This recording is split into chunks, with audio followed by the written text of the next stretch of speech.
Welcome to the Inspiring Tech Leaders podcast with me, Dave Roberts. I'm excited to kick off a brand new season of the Inspiring Tech Leaders. Over the past 4 seasons, we've explored groundbreaking innovations, leadership strategies, and transformative technology shaping our world. This season, we're diving even deeper, bringing you expert insights, thought-provoking discussions, and the latest trends in tech leadership. Whether you've been with us from the start or you're tuning in for the first time, thank you for joining this journey. Get ready for another season of inspiration, innovation, and impactful conversations. Let's get started.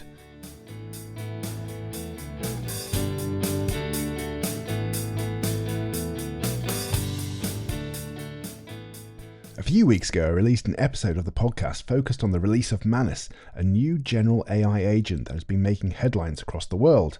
Following the episode, Manus kindly provided me with access to the private beta program to enable me to test the AI agent firsthand.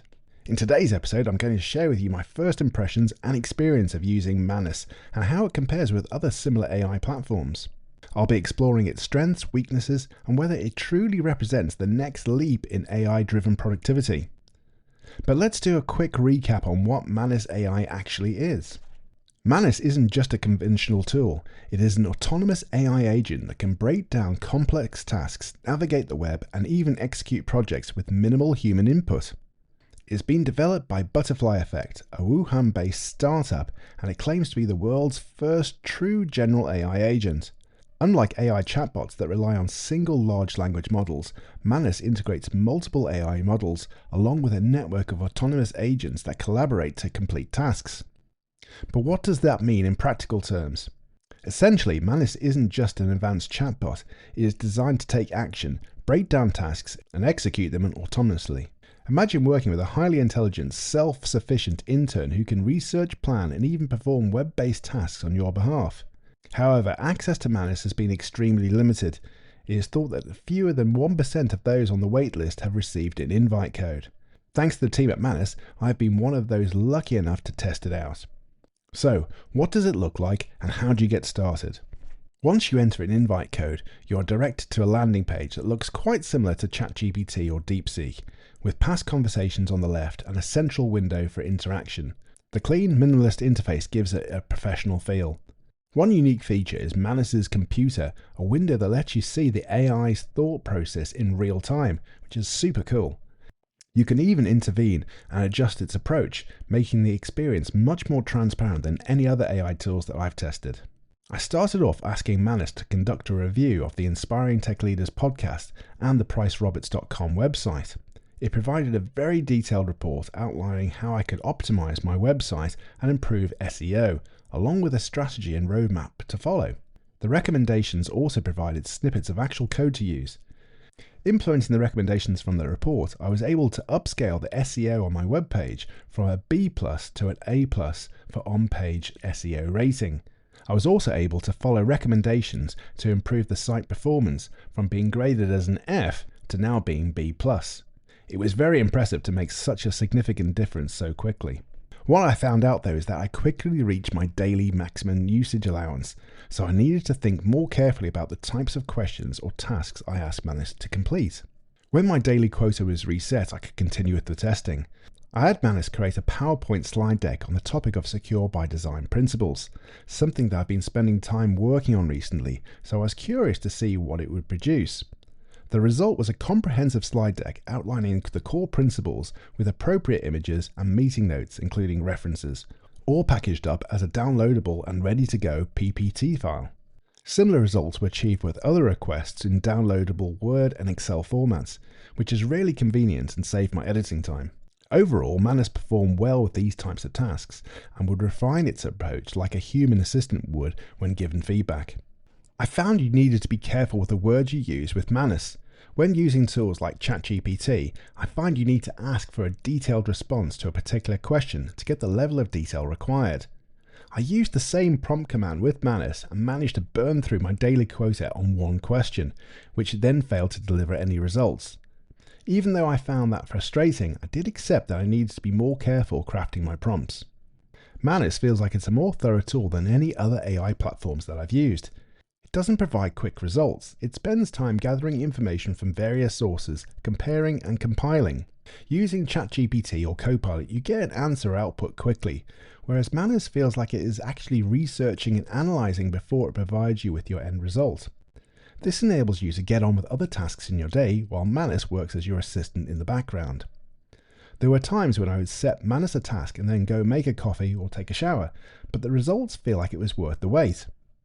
My testing highlighted that Manus did fail more than once when presented with heavy workloads. An early bug that I think is now fixed is that if you are running a number of different tasks and you hit your daily quota, you could sometimes piggyback off another request in the left-hand panel and continue asking questions in those sessions. However, Manus has now moved to a beta subscription model. The costs are not insignificant either. To upgrade to Manus Pro Beta, it will now cost $199 per month. This provides you with 19,900 credits per month and the ability to run up to 5 tasks concurrently. The Pro version provides access to the high effort mode with enhanced ability and dedicated resources.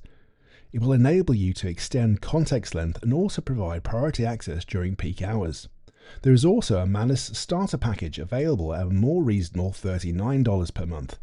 This provides you with 3,900 credits per month and enables you to run 2 tasks concurrently. This package also comes with the promise of enhanced ability with dedicated resources, extended context length, and priority access during peak hours. To give you an idea of credits, I asked Manus to create a best practices document on a complex area of technology that I'm currently researching. The result was a well thought out 9-page paper outlining the areas of interest to me and used 429 credits, or the equivalent of $4.29. Manus does learn from user feedback and improves the responses as it understands what you're wanting to achieve. I love the level of transparency you get with Manus as it shows its reasoning and allows for user intervention if needed. During the initial beta period, I did try asking Manus to create images, but this was not a strong point for Manus compared with tools like Midjourney or DALL-E. I've now got limited credits available, so I'm being more thoughtful on what I'm asking Manus to do. The key advantage of Manus is its ability to combine research and execution. It doesn't just gather data, it actively works on projects with a level of autonomy that other tools lack. Manus is just part of a collection of AI agents like ChatGPT, Google Gemini and Claude, where there is a growing concern about how these tools collect, store and use our personal information.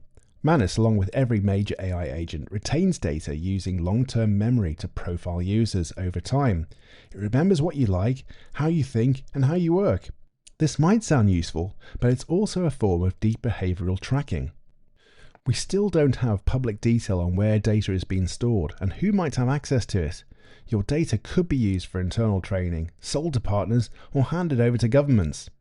So you really need to think about how you want to use these tools. Manus is new and hasn't had chance yet to work out its approach to privacy concerns, especially when compared to an AI assistant like Claude, which is privacy focused by design and doesn't retain data by default. As summarized by Freddie Quek, fundamentally the challenge AI systems have is how they demonstrate trust and transparency. People need to have greater understanding and comfort around these 2 critical ethical principles of AI to help build trust. So what are my final thoughts, and is Manus the future? After a few weeks of testing, I can confidently say that Manus is one of the most exciting AI tools I have used. It's not perfect, far from it. It still requires oversight, struggles with some types of content and occasionally crashes, but its potential is undeniable. Manus could become an essential AI companion for professionals, researchers and even everyday users, but perhaps at either a lower price point or with more credits for your subscription. Right now, Manus is like a highly intelligent, eager intern. It does a lot of great work, but sometimes needs a bit of support and guidance.